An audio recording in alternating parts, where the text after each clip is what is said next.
mic. I want you to hear this, brothers and sisters. Give him a mic. Good night, Saints. Let me ask him a question. What's your name, sir? Sonny Lavetu. All right. And where do you live here in this area? Yeah, I'm from Bahamas, but I'm at NCU right now. You at where? NCU. And what are you studying at NCU?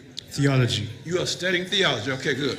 All right. Would you tell me something about your theology that you're studying? What's going on out there in your Well, school? Actually, when I first get to NCU as a freshman, my colleagues kept telling me, do you still believe in Ellen White? Do you still believe in the sanctuary message?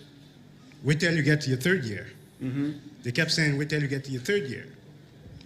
So, walking around campus, around my fellow students, theology students, I kept hearing the same thing. The sanctuary don't exist in heaven. The spirit of prophecy, Ellen White was not a prophet. So when I heard this, I started to study. Mm-hmm. I prayed and I studied. I prayed and I studied. So I'm like, hold on.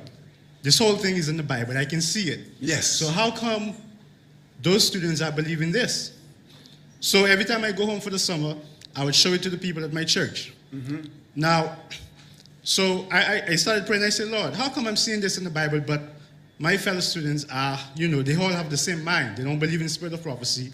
They do not believe on, I'm coming to it. It was not until I did a class called hermeneutics. Uh-huh. In this particular class, there's a method of Bible study called the historical critical method. You better hear this. Historical critical method. And in this particular class, and this particular professor, he is well known around Jamaica. This man,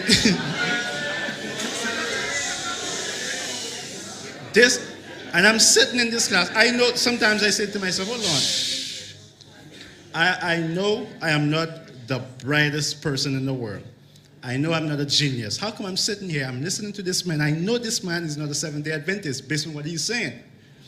I'm going to give you an example. One time, he had a slide up that says that we cannot trust Ellen White because she makes mistakes. Just like any other prophet, she makes mistakes. Prophets are not Jesus Christ. I'm like, all right, prophets are not Jesus Christ. Then in another class, someone asked a question. They say, when Jesus said that there are some of you that stand here that will not see, taste death, until you see the Son of Man come in power and glory. Right? So someone asked, okay, what did Jesus mean by that? He said, Jesus was mistaken. So I'm like, hold on. First, you said that we cannot put prophets in the same platform as Jesus because Jesus did not make mistakes. Then you turn around and tell me Jesus was mistaken. I mean, if you're going to deceive me, I mean, you got to come correct, right? Now, with this class, as I sit down and listen to this man, the psychological abuse that's going on in the class, like if you don't believe this, they look down on you. It's like you're not a scholar, you're unlearned. It's like the mindset is if you say anything about the spirit of prophecy or the sanctuary, you are laughed at.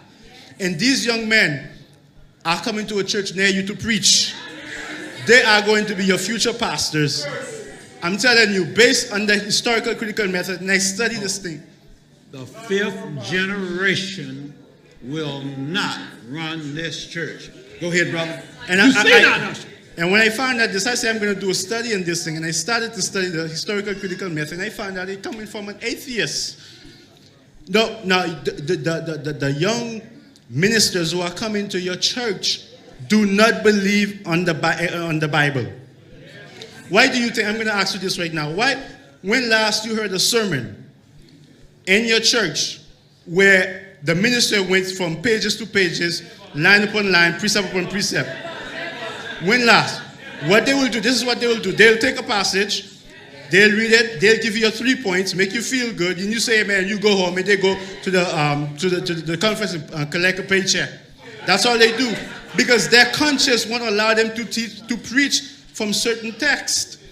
because they don't believe in it. Let me add this.